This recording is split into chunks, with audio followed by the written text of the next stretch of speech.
Media మిత్రులందరికీ నమస్కారం. ప్రజలు ప్రజాస్వామ్యం గెలిచి ప్రజాపాలన ఏర్పడి కరెక్ట్గా ఒక సంవత్సరం పూర్తి చేసుకుంటున్నాం. సుపరిపాలన తొలి అడుగు పడింది.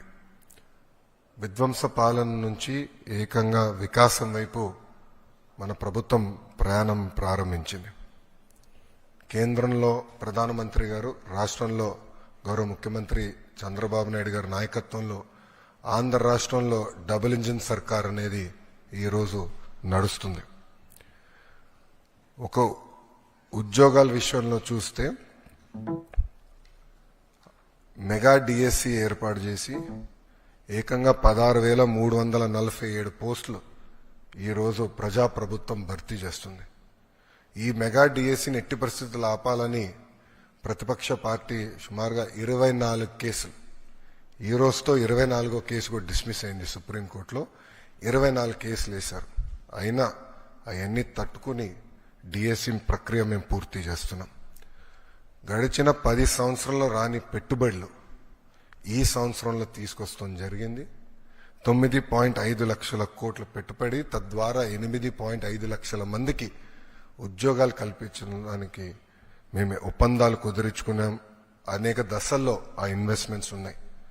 డొమెస్టిక్ ఇన్వెస్ట్మెంట్స్ చూస్తే ఈరోజు భారతదేశంలోనే ఆంధ్ర రాష్ట్రం నంబర్ 1 ఉంది. 16% డొమెస్టిక్ ఇన్వెస్ట్మెంట్స్లో ఆంధ్ర రాష్ట్రానికి వస్తూ జరిగింది. దాంట్లో భాగంగా TCS, LG, NTPC green, ఆసిలర్ Mittal, BPCL, Reliance, renew power లాంటి సంస్థలు ఈరోజు ఆంధ్ర రాష్ట్రంలో పెట్టుబడులు పెట్టడానికి ముందుకు వచ్చినాయి. డబుల్ ఇంజిన్ సర్కార్ ఉంది కనుకనే విశాఖ స్టీల్ ప్లాంట్ కాపాడుకోగలం, రైల్వే జోన్స్ సాధించాం. అంతేకాకుండా భోగాపురం ఎయిర్పోర్ట్ పనులు కూడా వేగవంతంగా ఈరోజు జరుగుతున్నాయి. మీరు చూస్తే ప్రజాప్రభుత్వం ఏర్పడిన తర్వాత ఒక పెన్షన్లోనే భారతదేశంలో ఏ రాష్ట్రం ఇవ్వని విధంగా మేము ఇస్తున్నాం. వృద్ధులకి 1,000 రూపాయలు పెంచాం, వికలాంగులకి 3,000 రూపాయలు పెంచాం. బెడ్కే పరిమితం అవుతే 15,000 రూపాయలు ప్రతి నెల ప్రభుత్వం ఇస్తుంది. భారతదేశంలో ఏకైక ప్రభుత్వం ఇస్తుంది, అది ఆంధ్ర రాష్ట్ర ప్రభుత్వం.